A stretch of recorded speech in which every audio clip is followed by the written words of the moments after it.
The fire at the tavern was getting worse. The flames had just broken through the roof when the regulars noticed a young gnome standing in the middle of them, looking at the flames with a strange gleam in her eye. I've forgotten how much I love fire. Haven't seen it in so long.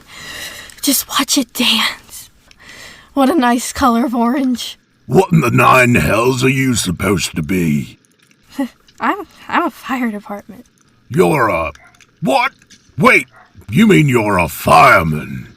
No, I'm a fire department. But that don't make sense. You're too clean. You got a shiny red helmet and not a smudge of soot on you.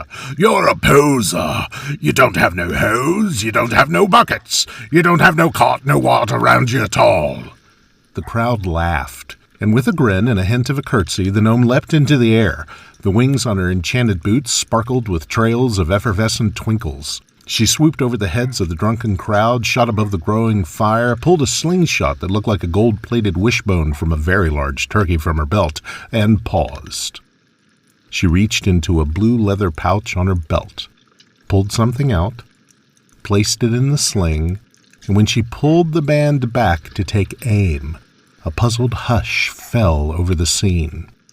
She released the shot and whoosh, a small pebble raced like a comet to the tavern, smashed against the roof with a deafening crack, and exploded into a sphere of water that swooshed and splashed and drenched the building, putting the fire out and leaving a steamy mist of hot vapor hanging in the air like a halo around everything in sight. She flew down to the crowd, looked up at them and said, I told you. I'm a fire department. This story brought to you by Arcane Sundries, Winged Boots, Dust of Dryness, and Alchemist Fire now in stock. If you're not playing with magic, you're not having fun!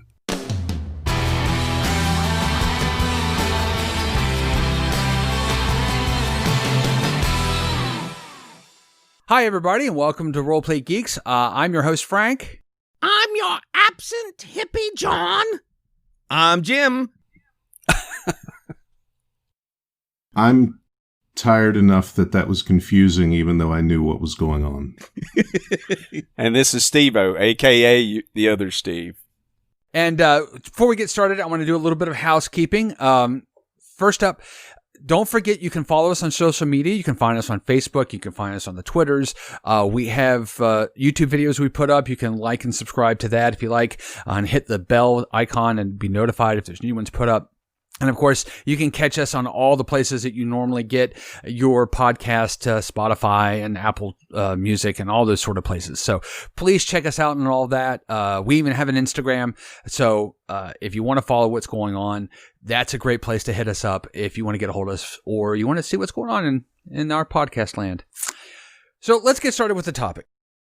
Now, this topic is, I'm gonna get kind of cagey at it to start on purpose, so we can talk about a broader application of this, which is, what do you do as a gamer and as a game master about what I'm going to call extraordinary items? So if you go through the catalog of, D&D's Player's Handbook, or you go through the, I always forget the name of it. What is the Traveler Drink catalog of stuff? Central Supply Catalog. Central Supply. If you go to the Central Supply Catalog, or pretty much every game has some list of items that make sense within the realm, and it may be a sword, or it may be a torch, or it may be a gun, and those are, broadly speaking, mostly considered normal items. Now, what we're talking about is items that are better than that. And that's really easy to understand in the context of a fantasy setting because it's magic items, right? We're talking about magic items. It's a little bit more tricky to understand in other contexts like science fiction because there's no direct analog. But what we want to talk about is, what I'd like to talk about is, how do we handle this in a constructive way to our collaborative storytelling? So that was a roundabout way to get there, but let me just sort of put this out there as a question. Do you even like them? Yes. It's a challenge, baby. So let's talk about it as a game master then. Do you like them as a game master?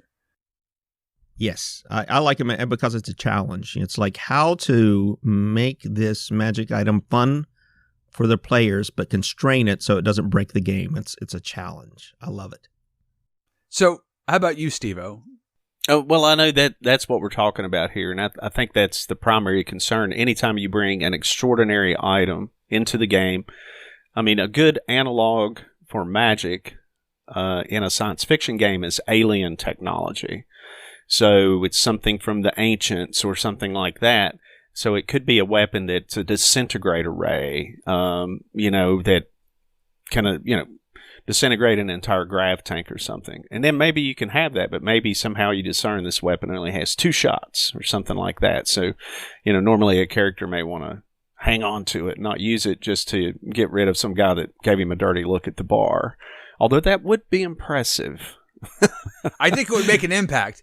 Yeah. So, that's what we're talking about is, if you accidentally, as a game master, get something in the game that's too powerful, then I think you need to probably find a creative way to nerf it. If just every, the thing that makes these games interesting is the challenge. I mean, that's why we roll dice. That's why the game master doesn't say, okay, you had a battle and you got hurt, but you defeated the bad guy. You want to roll the dice. You want a little bit of randomness to what the events can turn out. So if you make it to where in a fantasy setting, somebody has a Vorpal sword, and every time, they start the combat, the guy rolls a crit and okay, it's dead. Okay, it's dead, or or it has so many pluses to hits or so much damage, there's no longer any challenge, and it's no fun for anybody. It's not fun for the other players because they're struggling to do what they're doing, and then you got the guy with the uber sword, right? So yeah, that is definitely something as a game master you have to be careful with. So I'll say as a game master that I find them. I'm gonna somewhat go the opposite direction of Jimmy is. I find them challenging and to the point of being kind of annoying. I totally get. So I guess I have to credit this podcast in general for educating me a lot more about gaming, and because I totally understand now that Jimmy articulated it that way, that there's an opportunity for fun here as a game master to craft something challenging and interesting. I've always found it to be hard and it's problematic, I guess. So I feel like I create more problems than opportunities when I do that. And so I have a love-hate relationship with them. I like that there's unique items that I can put in there, but I also find it really hard to do that. And I feel very uneasy whenever I do it. So I'm going to bounce it over to Jimmy, about, you said it's fun, it's interesting and challenging. So in what way? I can give you a really good way. Okay. So when we started playing this adventure with Andrew, right, we all got an uncommon item, magic item. We got to pick one. And then when I found out that Steve Mara had picked Broom of Flying, I instantly thought, holy crap, Andrew's in for it, man. He's in for it. Because the Broom of Flying has all of these, it's an uncommon, it's not a super powerful one, but in the hands of someone like Stephen Mara, it becomes a devastating, rule-breaking, game-breaking device. Because I instantly thought, okay, how's this cat going to use this thing? Okay, first of all, any floor traps, gone. You don't worry about those. Get into a battle. What kind of character is he playing? Does he have spells? Well, they get in a battle, fly just out of reach of everybody's attacks and to just bombard them from above. And I'm thinking of all these things that this cat could do to cause havoc. Want to skip an entire level of a dungeon? Not a problem. Bam, done. Then I thought, how would I handle Mr. Mara in these situations? And what was really interesting is we're in a dungeon. So instantly you get rid of a lot of the problems with distancing. So now he's got ceilings that are like 10 feet, 20 feet. So you don't have to worry about that now. So that's good. And then you got, he can skip over risk based on the floor. Well, I mean, you got to sort of know the traps are there or stay on your broom the whole time. And then there's the weight limit of the broom, right? You can impose weight limit. As a matter of fact, I think there are weight limits imposed already on the broom. So he can't carry like all of us on the broom. And then maybe he can carry just 2 of us on the broom, but not all of our gear. So then I start thinking about, well, what ways can I draw this in if I were in Andrew's shoes? And I was really curious to see how Andrew would handle it. And surprisingly enough, he really didn't have to do a whole lot. Mara hasn't used the broom quite to the degree I expected him to, and I think part of that is the constraint of being in a dungeon. It limits you to some degree. Though I think I'm really surprised that Mara hasn't come up with other creative ways to use that broom. And then I thought, what if I gave the broom a personality like a Disney thing where it's afraid of fire. So he has a broom, it's magical and everything, but it's afraid of fire. So anytime fire goes off, it goes crazy. I thought that would be fun. So yeah, it's a challenge, and then it becomes very fun for me. So I have a question for Steve. So when you chose that magic item and Andrew allowed it, what was in the back of your mind? What are your thoughts of how you could use that broom? So before he gets started, I want to give a little context for this podcast. So the character that he's playing is a paladin. So it's not necessarily one that you would immediately think to be on a flying broom. And if you want to understand a little bit about the thought process that probably went into that, I encourage you to go back and listen to our a past podcast we did on this. That Steve does a great job of sort of talking through how he gets these interesting backgrounds and traits. And I imagine that we're going to hear something very similar to that with this magic item. No, it was just a tiefling paladin whose family owned an estate in the country, and they had a problem with witches. And the witches were out in the forest, and they were, harassing the goats and tempting. Doing witch stuff. Yeah, tempting all the children to come into the forest to play and all that. So my character went with adults of the village that his family was lording over, and they went into the forest and they eradicated the coven. And his prize from that was the head witch, her broom. And so he ended up with her broom, and that's why there's a tiefling paladin walking around a dungeon with a witch's broom strapped on his back that he uses sparingly. And he's been trying to think about ways to use it, and I've been trying very hard not to metagame it with my own knowledge going in. So that's why he's used it once to get out of a battle and go high up near a ceiling to try and use his crossbow, because he's never been in a dungeon before.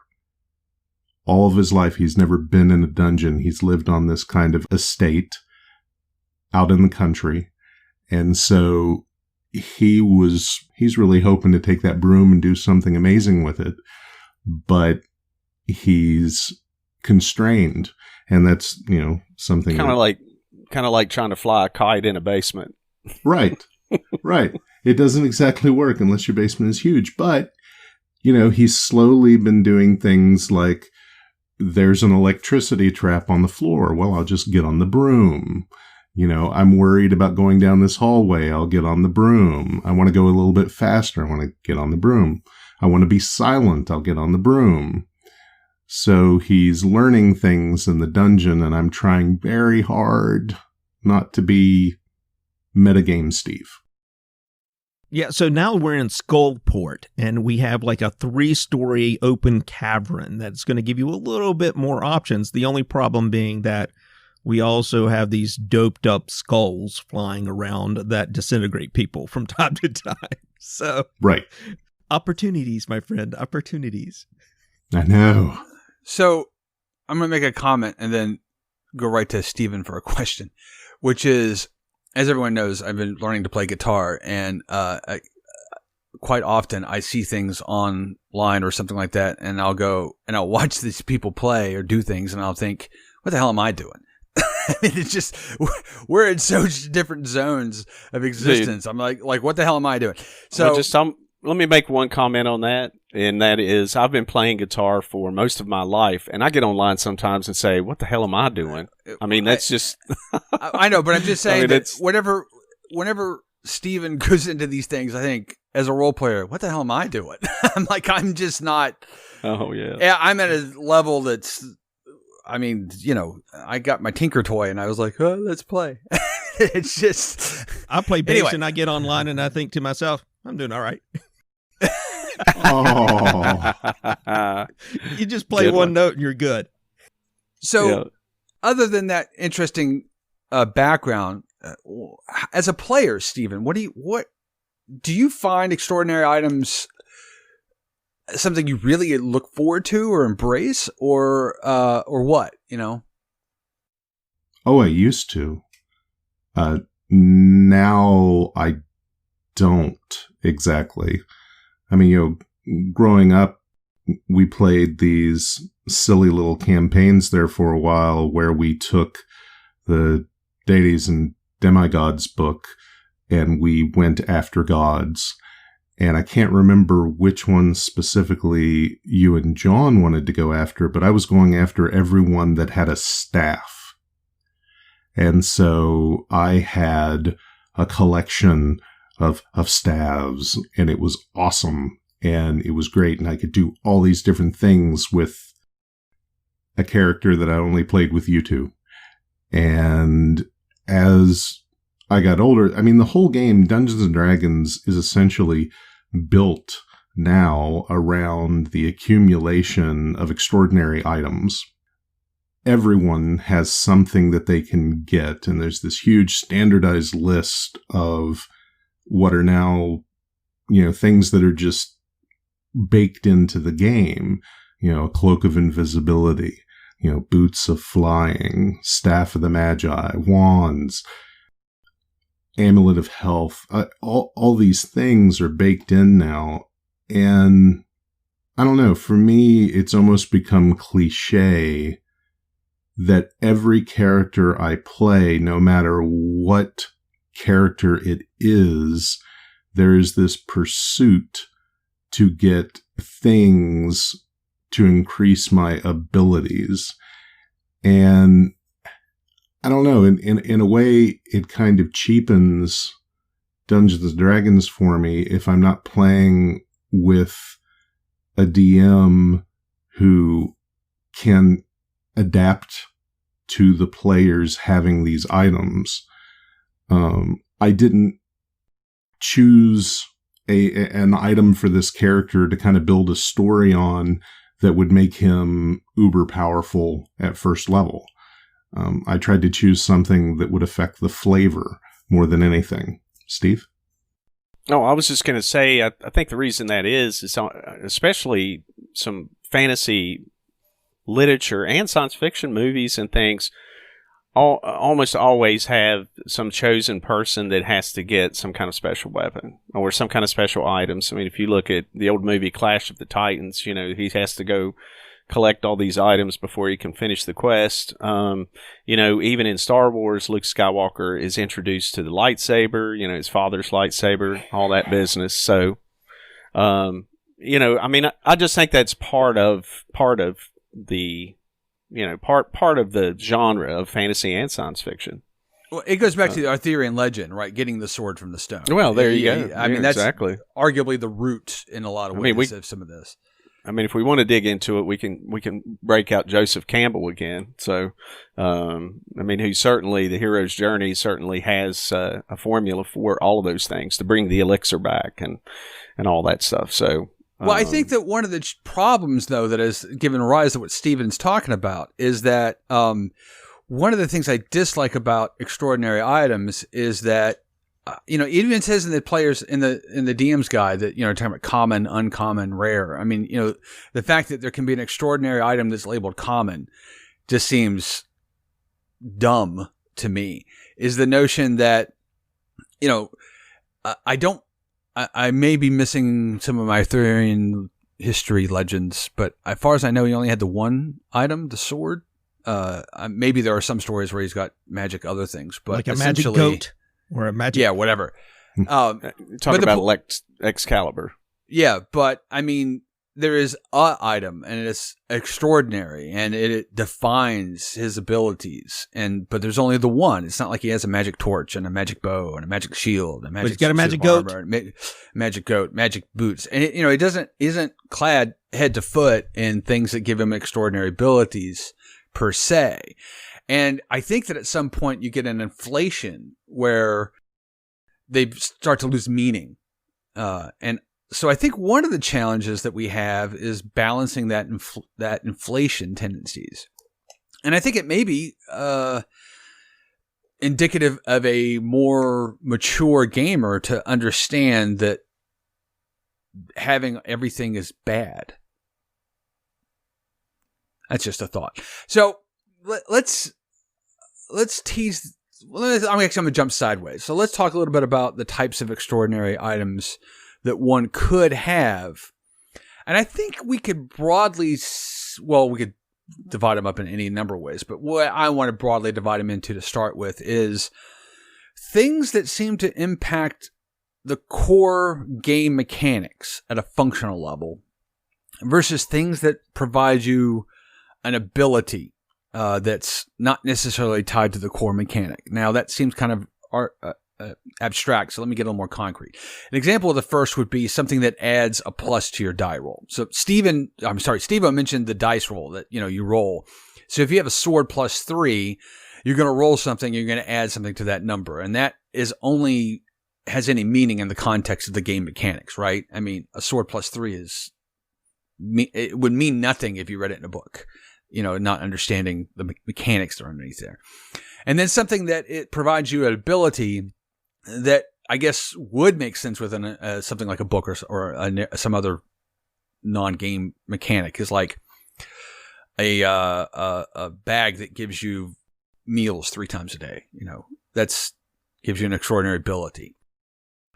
How do you guys feel about extraordinary items in that regard? I mean, is it? And why I'm asking this question is I'll go ahead and preface by saying I kind of don't like game mechanic ones, even though game mechanics encourage game mechanic ones. So what do you guys think about that? It depends on how you use it, right? As a game master, how you allow it to be used or how pervasive, I guess that's a better way to put it, it is in the world. Because if you're working in 5e, it's different than 3.5 and before, because I think magic items were a little bit more abundant and used more often. Whereas in 5e, they seem to have constrained it quite a bit. Now, you can still abuse it and have everybody walking around with a +1 or +2 sword, and that has a pretty significant impact on the game, the way the game mechanics work now. So if you're using it in the world and you constrain it to where you have like a +1 sword like one character maybe has a +1 sword or maybe a +2 sword, not everybody has a +1 weapon, then, I'm okay with that. And I think it could be a lot of fun.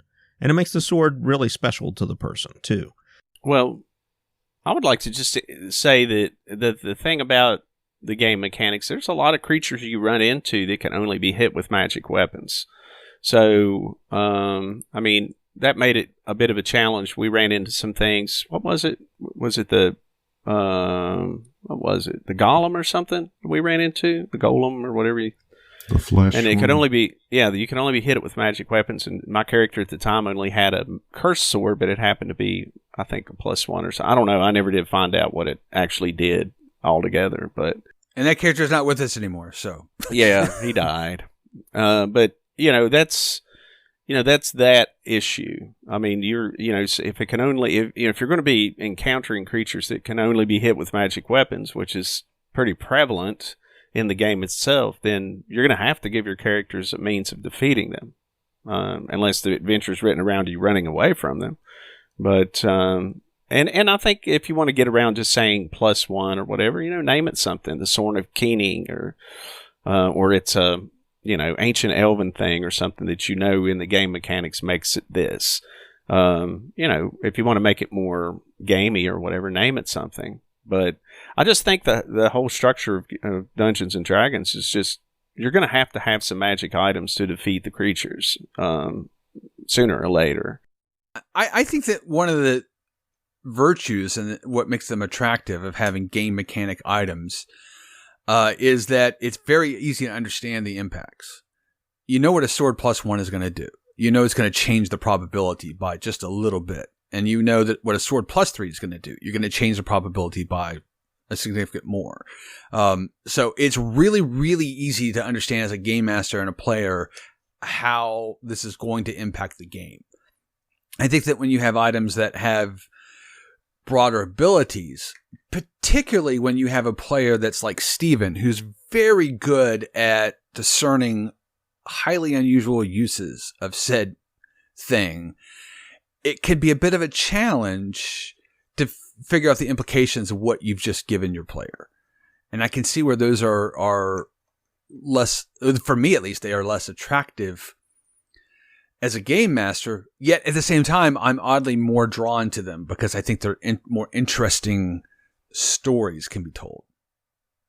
What to that point, Stephen, what's your preference? Because, I've just said I think that you can work better with these other. Do you agree or disagree? Do you find that true? Or which would you rather have? Something that gives you a plus to a game mechanic, or something that gives you an interesting narrative potential? As a manipulator, anything that gives me the potential to use something and abuse it in a way that maybe someone didn't think about is always appealing to me. But there's a part of me that feels cheap now that I'm older and I've played a long time. And it's almost like as I was researching some things to talk about, I got really hung up on the magic part and on how it is ubiquitous, how it's just so baked in, like I said before, that no matter what character I play, I know that there's a potential of getting the exact same weapon or magic item that has the same damn effect no matter what game I play in, with whomever, wherever, whenever. There's this just kind of constant of this world of Dungeons and Dragons. I want to try and find, if I'm playing a magic user, a Staff of the Magi. If I am playing a paladin, I would love to find a Holy Avenger. If I'm playing a rogue, I would like to find a Cloak of Invisibility. And on and on and on. So each character has this kind of ultimate goal of equipment to get that limits a level of the creativity within the game if you're not given the opportunity to grow in the game in a different way. Now, I don't think that experienced players fall into that trap nearly as much, especially if you have an experienced DM who's not letting equipment rule the narrative. But like early on, when I look at pluses in weapons and armor, I don't even like the fact that that's considered magical. I would consider pluses on weapons and armor merely being quality and merely being the components that it's made out of.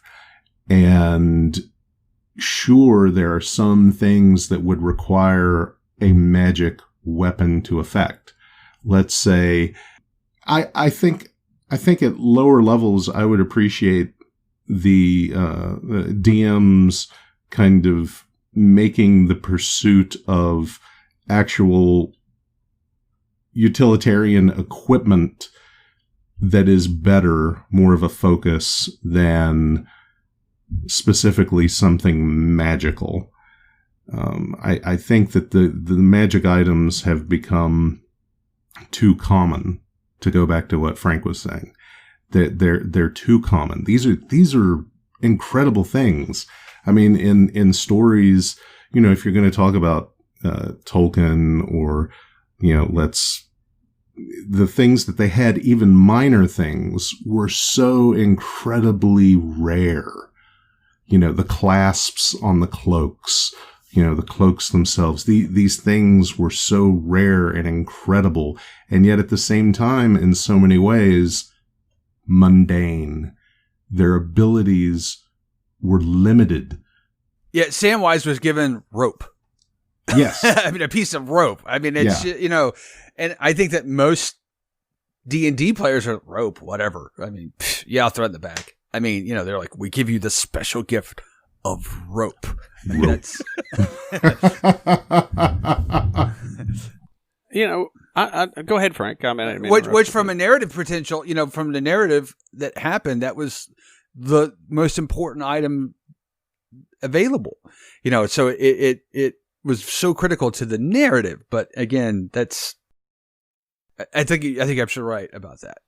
And I mean, I think it all depends on the campaign, the type of players you have, and all that kind of stuff. I mean, one of my earliest, when we were all getting started back in the day and played a lot of Dungeons and Dragons, we had a DM that some of our players nicknamed the Candyman because, every time we would just have any kind of encounter or finish up the adventure for the night, there'd be all these droves of treasure and magic items handed out.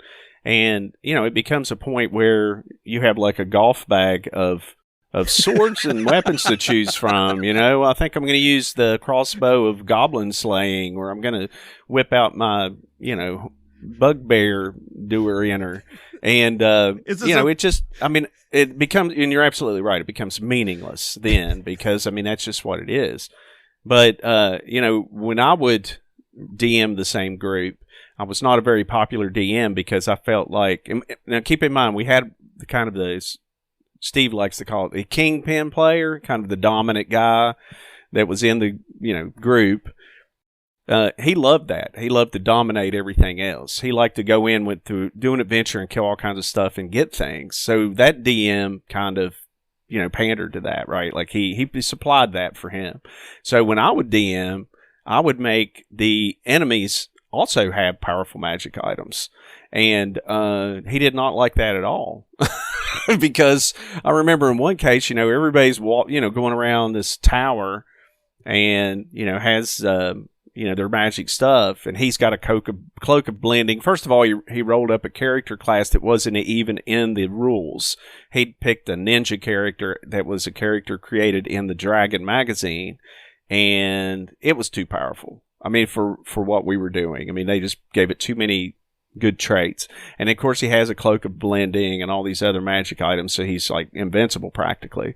But then whenever I had them fight like these wolf creatures, I think I maybe mentioned this before, but I had him fight like some werewolves or something like that, and then they were armed with Vorpal swords, and or a sword of sharpness. I'm sorry, Vorpal on a crit gives you the lopping off the head, but I armed him with a sword of sharpness, which on a certain roll would you lose a limb. And so whenever his arm was removed, his character got really upset. I should say the player got really upset. The character did as well, but but again, that's exactly what you're talking about, Steve. Early groups, and sometimes I guess a game master may feel pressure to always at the end of the night, have somebody go, "Oh wow, I found this super cool thing."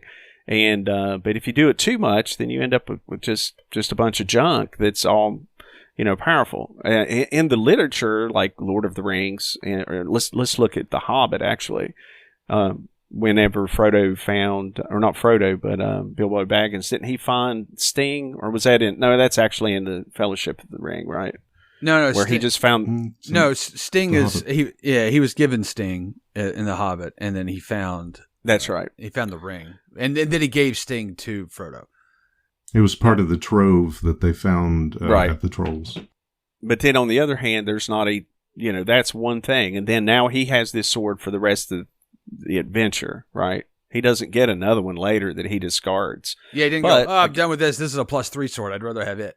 Right. Chuck that but on the other hand, the way this game is structured is everything escalates. Your character escalates, gets better, more powerful, and in turn, you have to keep it challenging to fight more powerful creatures and stuff. So you're going to have to swap out your magic items sooner or later. And to your other point, Steve, where you talked about when I used to game master Dungeons and Dragons, years ago, I always made a +1 weapon a finely crafted weapon that wasn't actually magical. It would be something from another age or something like that, but it would just be, if it was a +1 weapon, this is just a very well made sword that you can't find just anywhere. So, but then beyond that, I would make it magical. So, I mean, often our magic items are just there to have to deal with what we have coming down the road that we can expect to run into, that somebody's going to have an extraordinary means of defeating an extraordinary foe. And, you like to find cool stuff, but it does make it more meaningful whenever it is rare.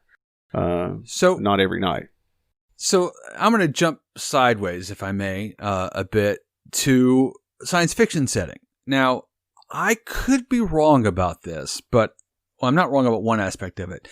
Nothing stands out at me in all the games I've played with Steve-O as the GM of Traveller, or Jimmy as the GM of Traveller, or much of any other, that's mostly what we play, of course, but any real science fiction. I can't remember any item that I ever had that was, noteworthy as far as extraordinary ability. The only real, I don't want to say an exception to it, but the only thing that was noteworthy is, ships. Sometimes ships are better or worse, and they can be noteworthy, but it's a little bit like having a car or a house. It's kind of not necessarily an extraordinary, quote unquote, magical item. It's just a large thing that you possess and allows for narrative potential. And I'm kind of curious if what drives that. Part of it is, I think there's an aspect of magic built into fantasy gives you an easy out. It's magic. That's why it does this. It's just magic. Whereas science fiction, well, why does it work that way? Oh, I got to work out why it works that way, which is just harder because, if you go, because it just does, at least some part of your player base will go, well, that doesn't make any sense. That physics tells us blah, blah, blah, whatever. And so that's all. And that's one of the reasons that I, for instance, that's an aspect that why I find GMing science fiction to be more challenging for me, because I have to back everything up with things that I don't feel comfortable and I don't feel adept enough to do so.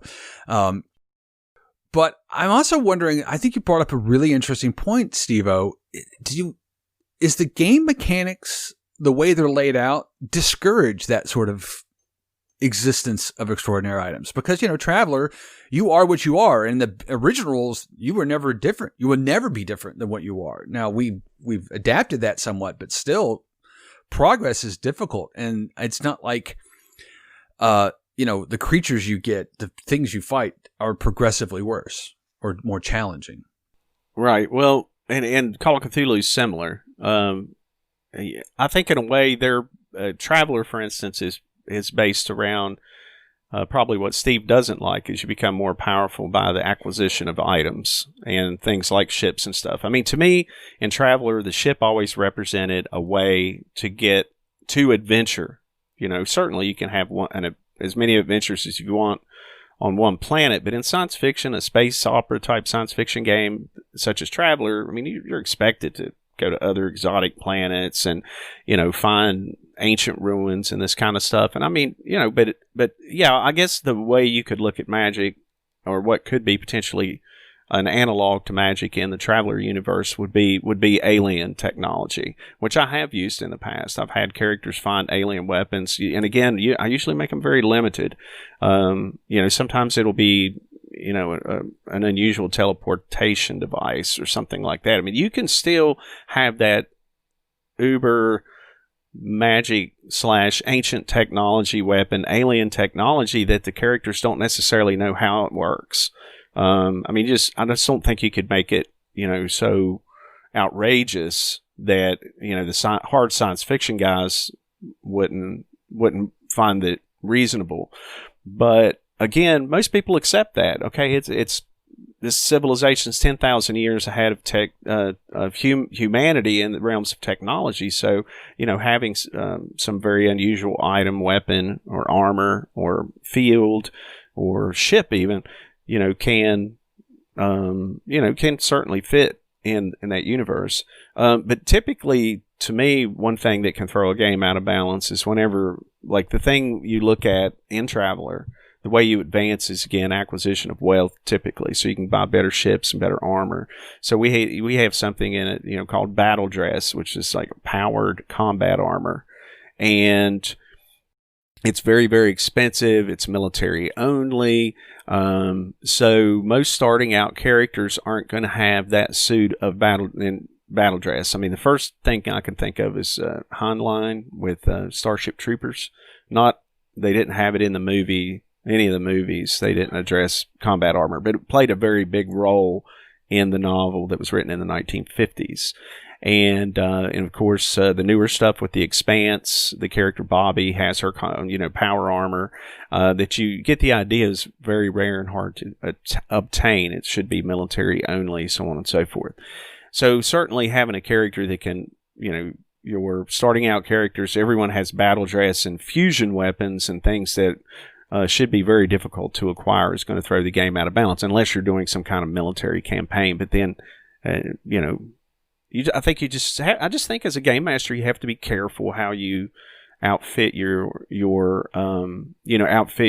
crew and your players. Make sure that when they do find some of these items that, the best thing is when people are kind of like, oh man, I always wanted that. And then one guy gets it, but not everybody does. And then you have that one special thing that you maybe try to use here and there. I think you should still even make items that would be considered things that you could purchase or find. They don't have to be alien or magic. I mean, they can just be powerful things that need to be used sparingly. But I just think players like to find neat stuff once in a while. I think you can overdo it and become a candy man. But I also think when you find that cool dagger or whatever, I mean, it kind of adds a little kick to everybody's step when they find something new and special. So that's kind of my take on the whole thing. What about you, Jimbo? I mean, again, as a game master, my experience with you and I actually don't know have I ever played with you as a game master in something like Dungeons & Dragons? I'm not sure that's ever happened. So I can't speak about that, but you less so than Steve-O. He's right. I unfairly, even though you mentioned earlier in the podcast, forgot about some of the ancient stuff we ran into, ancient technology stuff we ran into, alien technology earlier on. It hasn't happened a lot recently. Of course, we've just, restarted playing recently, but I don't think you've ever reached for that sort of pot in your games, have you, Jim? Well, you could argue that this game that we're going through now with the lost technology of this AI is that, because it's lost technology that far exceeds what you currently have, or at least significantly so. Right, but it's not. It's not something the characters get. Right, it's not. It's not in the same. That's not exactly the same in the topic we're talking about today. I don't think. I get what you're saying, but I think I agree with Steven in that as we become more sophisticated or seasoned veterans of the gaming genres, we don't lean so heavily on the items and stuff we get to make the game fun for us. It's more about the story that gets told. So for me, it's more about the story. I don't need the gear. And in Traveler, so if I have a gauze rifle versus assault rifle versus a knife, you could still pretty much get killed by any one of those things about the same level. I mean, the powered armor probably gives you a little bit more advantage than anything in that it can mitigate the damage. So it takes 2 hits instead of 1 to kill you. But I mean, you just don't give them that power armor. Like John has a set of incomplete battle dress that he's looking for the parts for it. So that's what I tend to do is when he gets those parts, if he ever gets those parts, he's going to be really excited to have this piece of armor that's going to make it so, he doesn't get killed until round 3 versus getting killed in round 1 or 2. So, your approach is to, use that as an Arthurian, singular, unique item, whether because of scarcity or whatever. Yeah, scarcity. Even if I were doing a Dungeons & Dragons game, magic would be incredibly rare. I have to say that as a GM, I'm drawn to telling stories that typically have more to do with human tension than magical based tension. And I feel somewhat obligated to put these things in, but at the same time, I'm not comfortable with it. So, for example, in the homebrew campaign that I'm running now, I gave Steven a magical item, and at some level, I do kind of regret that. What'd you give him? I forgot. It's basically a whip of entanglement. Oh, that's right. It was. Yeah, and I think I think, and it did lead to some interesting narrative things. He spent extra energy at something. I put a creature in there that was designed to drive you out of the cave, but you guys actually went in and fought harder because there was that whip to give. And it was an interesting piece of attention. So in this particular case, it worked out okay. But I can say that is a great example of where I've said, well, I did this, but it doesn't really have a place in the narrative I'm trying to tell. And so I think that is one approach that one can take to how to deal with these items, to say, this is not part of the narrative. This is not relevant to the narrative. So maybe don't engage it necessarily. It's a pretty mundane thing too, that whip. It's pretty mundane, but 3 of us almost drowned trying to retrieve it from the water. Right. Because it's considered such extraordinary. Stephen, I think you had some thoughts on that. Yeah. So that whip could very much not have the actual entanglement magic with it, as just a whip. It's giving too late. me, I know. But for an example, that whip just having the ability to make my chances of entangling greater than the towel I was using is in and of a little itself, bit of an advantage. Right, in and of itself, Unless you run across a +3 towel of entanglement or something. But then you don't have to wet it. The whip is ready There to you go. There's no charges, if you will. I'm in a desert. I can't use my towel of entanglement. Yeah. The towel wets itself. That sounded wrong. Yeah, I did. So Be sure and bring a towel. But in the only game that I've DM'd in ages for the kids, I wanted to make sure that each kid playing had something unique that added to the story, that was something that they could carry forward. So Zoe was a bard. So I gave her this, basically a silver lute that she had gotten from her mentor.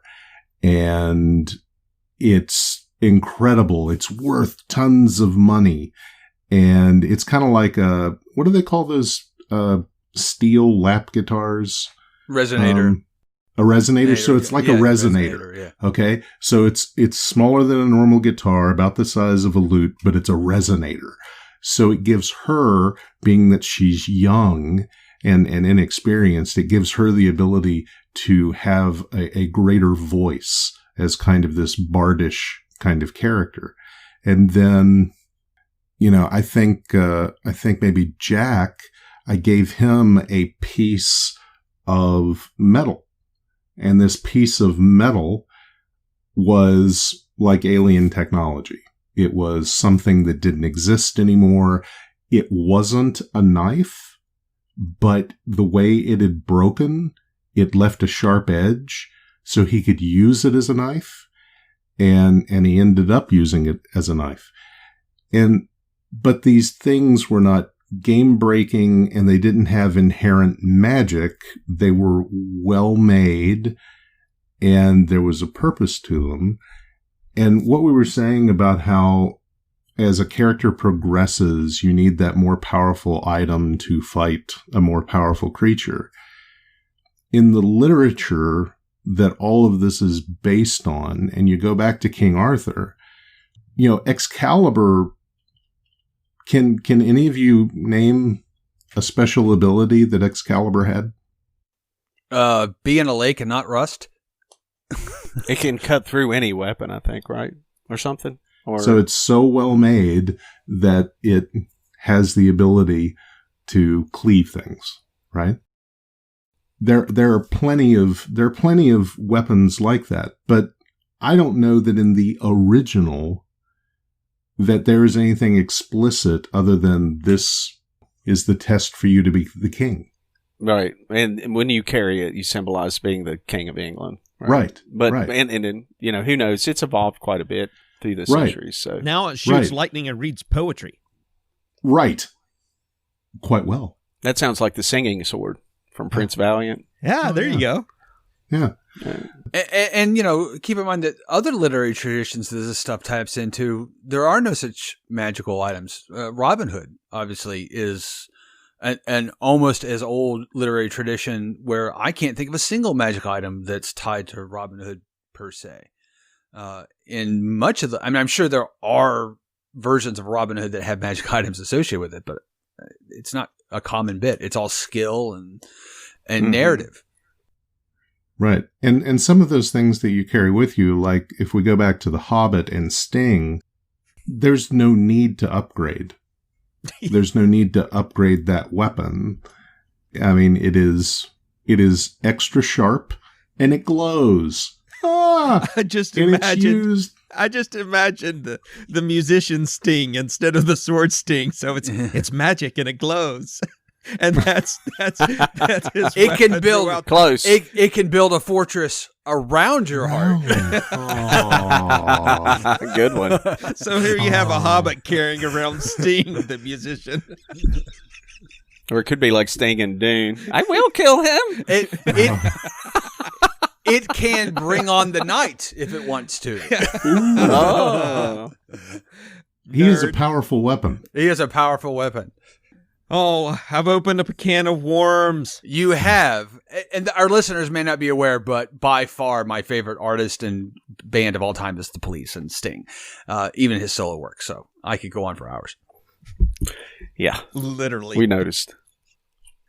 But okay, so let's get back to the topic. I think Steve is making a lot of really interesting points here, and related to the narrative potential of extraordinary items. So I want to talk a little bit. Let's jump again sideways again. I want to talk a little bit about the interesting things that you as a player and as a GM can do with seemingly mundane items.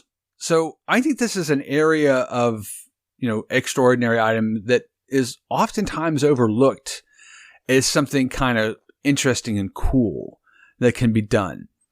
Now, I actually conceptualized my bard in the campaign that we're running. His magic item is not mundane, but the way I conceptualized it, why he has it, is very mundane. He has Boots of Flying. And the reason he has Boots of Flying is it allows him to get up above the crowd when he's performing.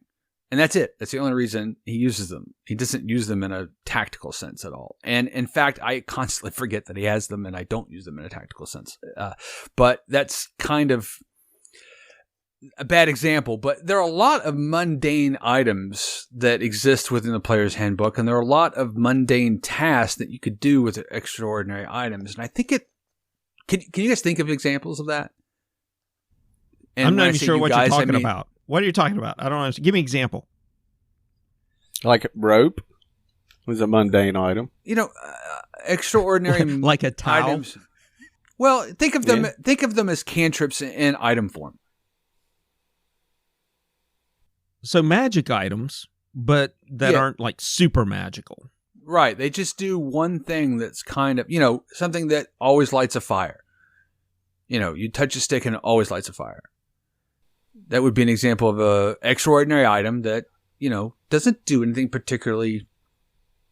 A bag of holding. Pretty handy.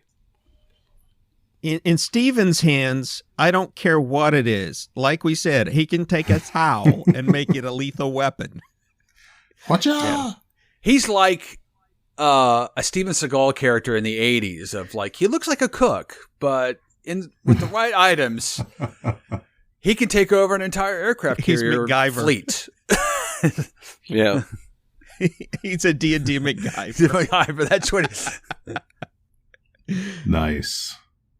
You know, I approve.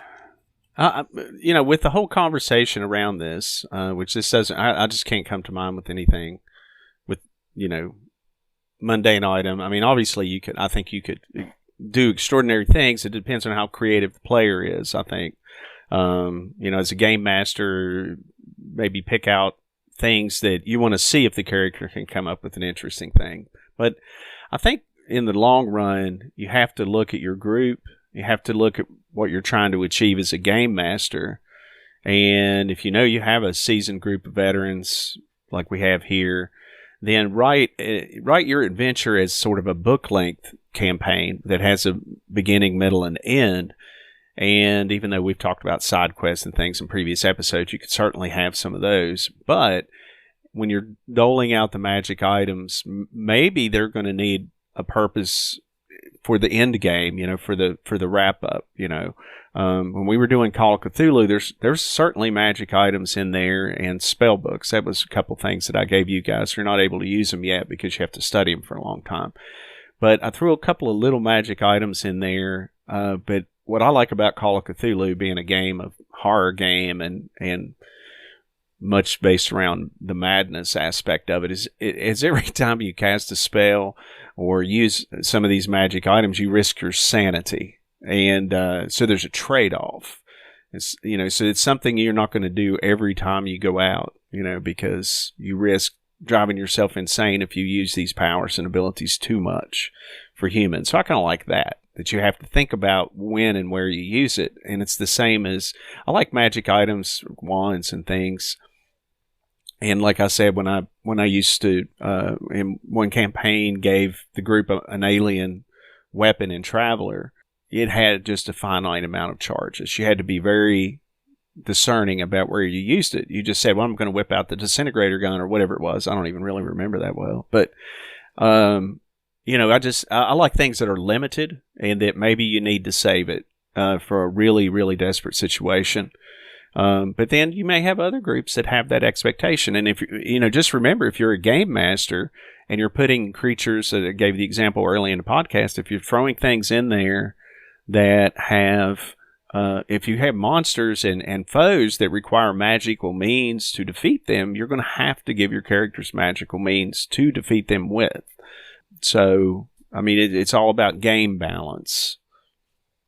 I think, and just as everybody's implied, if you throw a magic weapon every time that you have an encounter out there, then, it becomes meaningless. And in fantasy myself, it's like George R.R. Martin, there's very, very, very little magic in the Song of Ice and Fire series of books.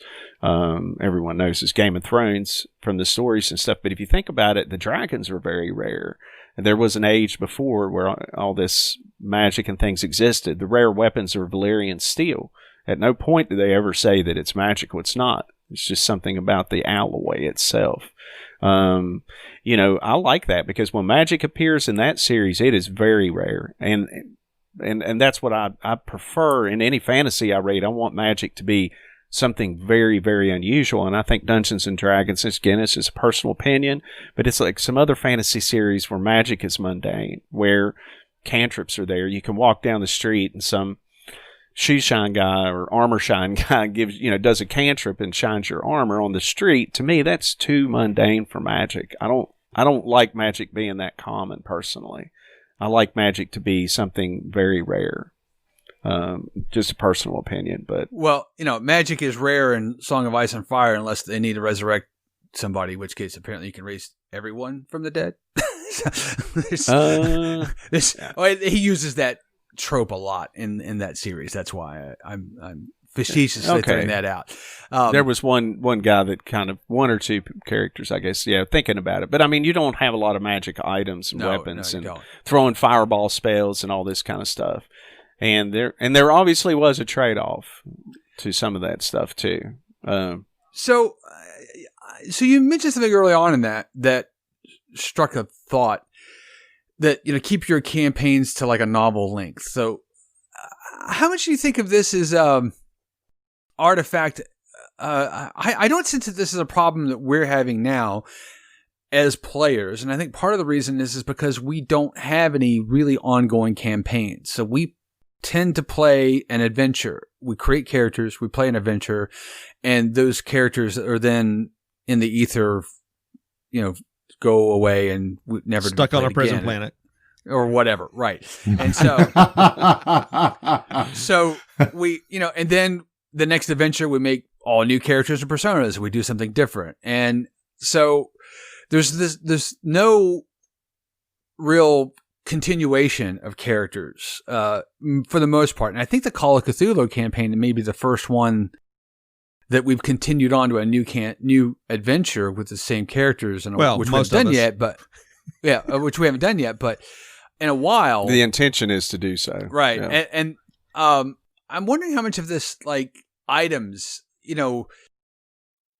how relevant it becomes, how the dynamic changes fundamentally whenever you've got an ongoing campaign, because now you've got something in your next story that you're trying to tell that you have to take account. Well, okay, this guy has this thing that does this. I have to either include that or account for it, as opposed to I'm giving you this item, which I know serves a very specific narrative purpose later that hopefully you'll realize. Do you think that changes the dynamic of extraordinary items a lot? Yeah, I mean, in fact, in this particular Call of Cthulhu campaign, I specifically had you guys find items that I knew could not be used now, which were magic, because the rules require quite a bit of study. And the campaign that we did earlier was all took place within a week or less. So I specifically set a few things up to carry on in case you guys wanted to keep these characters going. Again, just like I want to think of it as a book series. You guys just finished up book 1 of whatever we want to call it. And so it had a beginning, middle, and end. And then, the next thing will continue. The story arcs, all your all's backgrounds will all develop, and there'll be a few things that happen in between these two, and it'll also give you time to study some of these magic items. And we'll address all of those things in a solo session and stuff and things like that. Before we start, the second, what could be called book 2, which will be the next thing.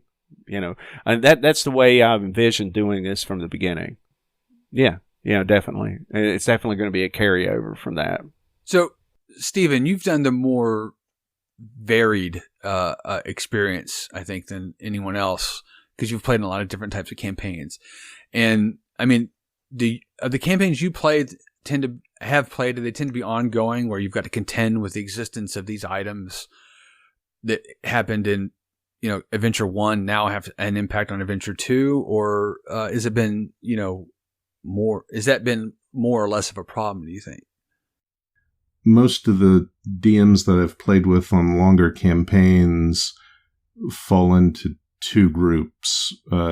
Trying to deal with the problem after it's already manifested and letting people keep their stuff, or taking it away just brutally, in some cases, to correct a mistake.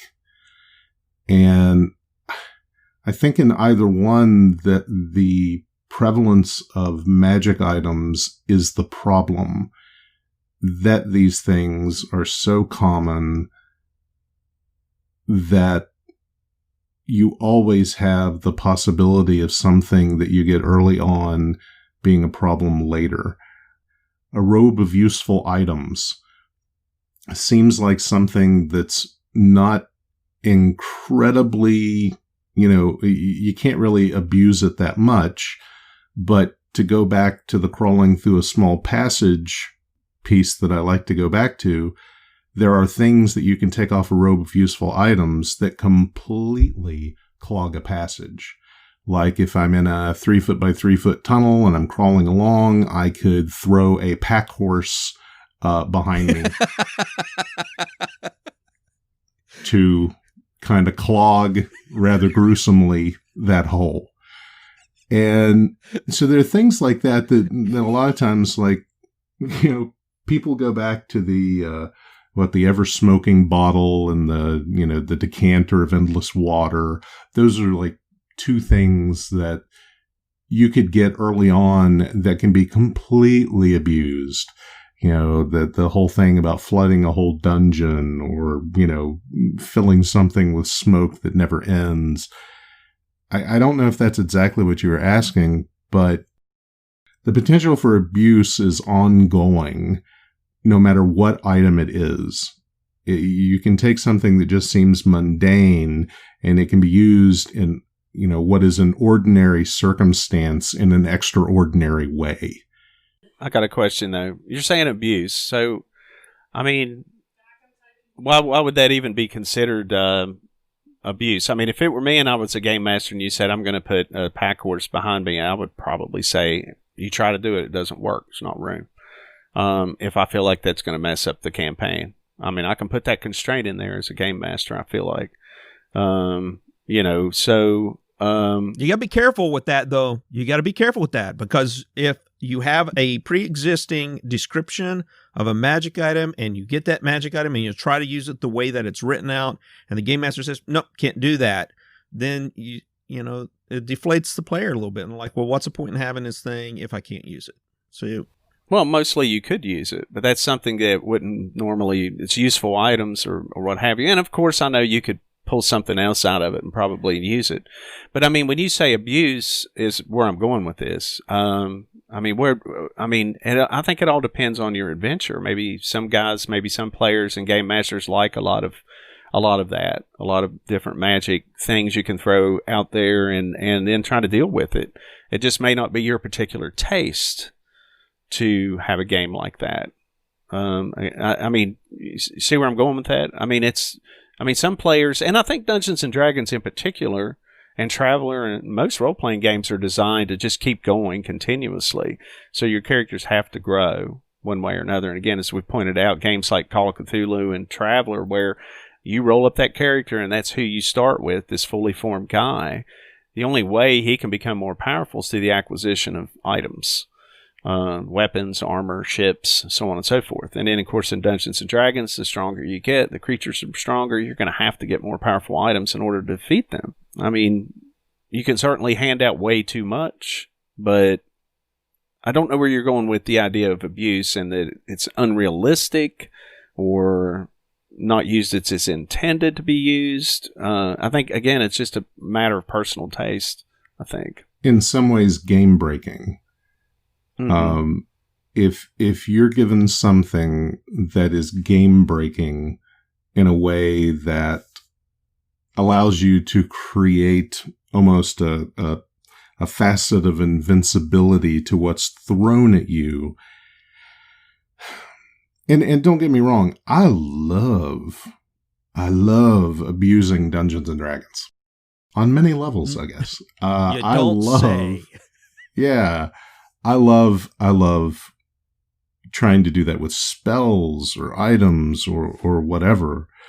But, I had a thought about it and now it just totally left my mind because all of a sudden I got excited about doing something with the broom I just thought of.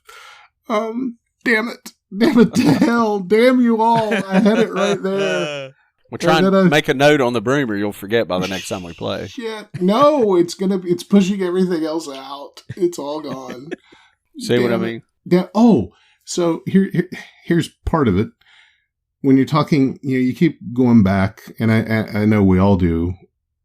You keep going back to you need more powerful things. You need to accumulate these more powerful things.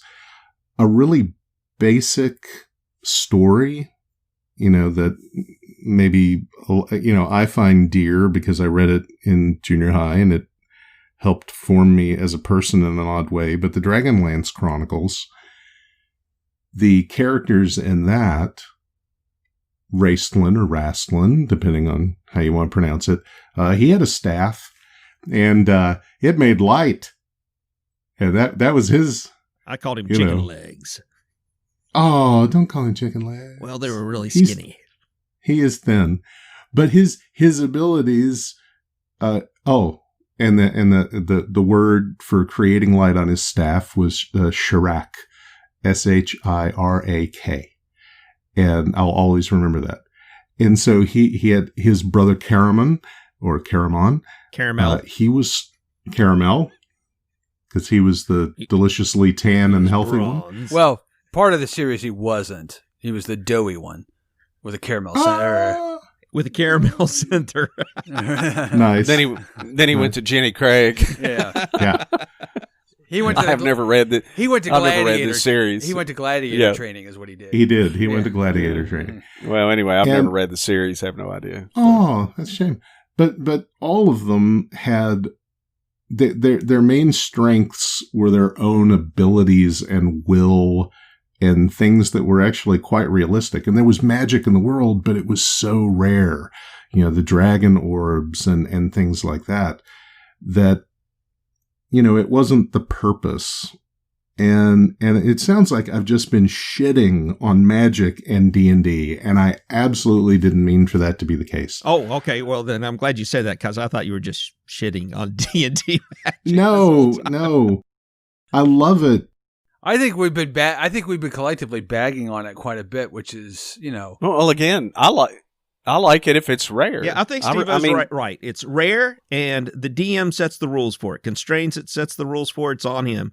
And to an extent, if you got advanced players, it's on them too. I mean, you don't want to be like Steven and go out of your way to break a game every 5 minutes with this amazing thing. Well, but yeah. I remember, and on the other hand, as far as literature's concerned, and Piers Anthony had the Xanth series, I think. Oh, yeah, with the pattern. That I started reading.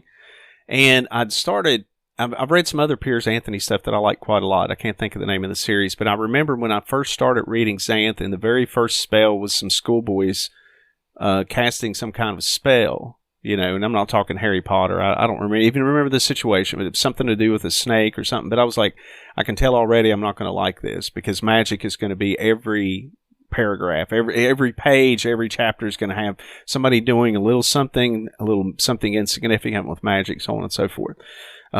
So I didn't read the series just because when magic exists in the world, and it's difficult to do in Dungeons and Dragons. I like a story where it appears very seldomly. And two, if you look at how Dungeons and Dragons is structured from the very beginning, if you think of your average ensemble type fantasy story, every character has their special abilities.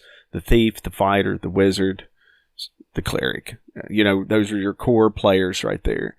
And so each one of the, and that's all from reading, that's all taken from fantasy. They all have their special abilities and traits to get you through certain situations. Some are going to be better at certain things than others in certain situations. It's just the way it's supposed to work that way.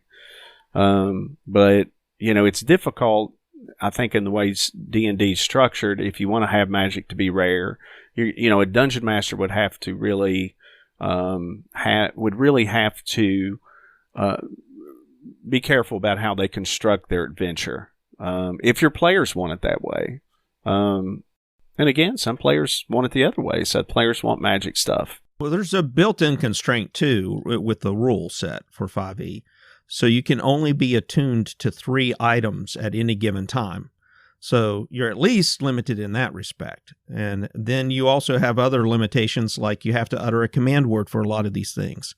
So if you're in a place where you've been silenced or a spell of silence is around, you can't use it. You're done. So there are some things already built in, but I think you're right. In 5e. In 5e, right. They made this change in 5e. And I think they encourage you to keep it relatively rare. At least that seems to be the way my takeaway from the reading of it. Don't have to, but I think that you have to understand, and this gets a little bit back to the question of what kind of magic item you're talking about, whether it's engages the game dynamics. And Steve has made this point a lot in this podcast, because I think it is a very important point to understand that the way those game mechanics exist push you toward certain ways of playing, which is an escalating, you get better and better and better naturally. And therefore the the challenges, if we accept the general axiom that the only way to tell an interesting story is to have resistance and challenges have to be overcome. If you're telling a story where you always do everything perfectly, then you enjoy that, that's great. It's a whole different situation. But excluding those type of stories, that the implication of the rule set is it becomes a lot easier to tell stories that the challenges become more difficult, and therefore you need to load your characters down with more capability, because the rules lend themselves to that type of story much more easily. Now, the type of stories I like telling, I tend to not want to. The foes that I want people to fight are typically humans. So that's what I want to tell, because I want to tell human drama, and I would rather give you, great, yeah, you're level 12 and you can do all these awesome things and throw fireballs every other round, but you also have 167 normal foot soldiers to fight. In which case, yeah, you'll take out 100 of them. What do you do about 67? You're out. You don't have any more spells left. That's how I tend to approach that sort of challenge in my D&D based storytelling.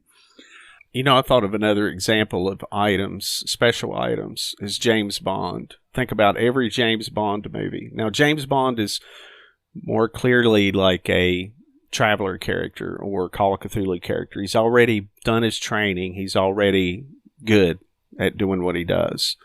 But before every adventure starts, he goes down to speak to Q and pick up all of the special magic items. In fantasy terms, magic items that will come into play at some point during the adventure. So, there is something neat about unique items, but the neat thing about most of it in, say, a James Bond movie is almost inevitably they are one-offs. Like, he's got one shot. This better be the time you need that, pin that shoots the, or sometimes it's the vehicle and has special, things built into the vehicle. So, I mean, that's another case of it. But if he always had, a whole, coat full of special things that he threw out, kind of like Batman. Q's amazing. At least when you think about at least cartoon Batman, where he's always got, the belt buckle with the rope and, the fans, it's like, poison gas. Oh, I'm going to bust out the bat fan. It's where's he got all this crap, then it becomes it's a belt of holding. That's how. Well, here's the thing. Yeah, exactly. Q is amazing. He's the hero of the story, right? Because he always picks exactly the right things that are needed at exactly the right time. So it's not like he's giving out 3 things that James never uses. He's always using. He's kind of the he's the prophet or the sage. That's right. He can see the future. Yeah. So to kind of wrap this up, because we're about that time. I think that magic items or extraordinary items add a lot of flavor, but I think I've been using the term extraordinary item, and I think we've worked towards is that is, I was using it as an inclusive term to allow for things beyond magic, but maybe that is the most appropriate term for us to use, is to treat them as extraordinary. They're not something everyone has all the time. They're not something that exists constantly, and there's not something that it in themselves need to be leveled up as you move through progression with a character. And maybe sometimes you can tell the best stories, make the best music, paint the best picture if you've got constraint. Within these constraints, how do I tell this story? How do I create fun and dynamics? And maybe we can start looking at items and limiting those as a form of constraint to tell us some great stories. So I think that we shouldn't shy away from extraordinary items, but we should understand where they exist within the narrative potential. And I hope that you would all contact us if you've got some thoughts on how to do that. And if you would like to do so, please do so, and the contact information come along in a second. That's all we have for this week. Thanks for spending time with us. Please leave a review and comments wherever you listen. It helps others find the show. If you have topic suggestions or would like to get in touch, you can reach us at roleplaygeeks@roleplaygeeks.com. Head on over to the website for an archive of all our previous shows, as well as links to all our social media channels. Thanks again, and we'll catch you next week.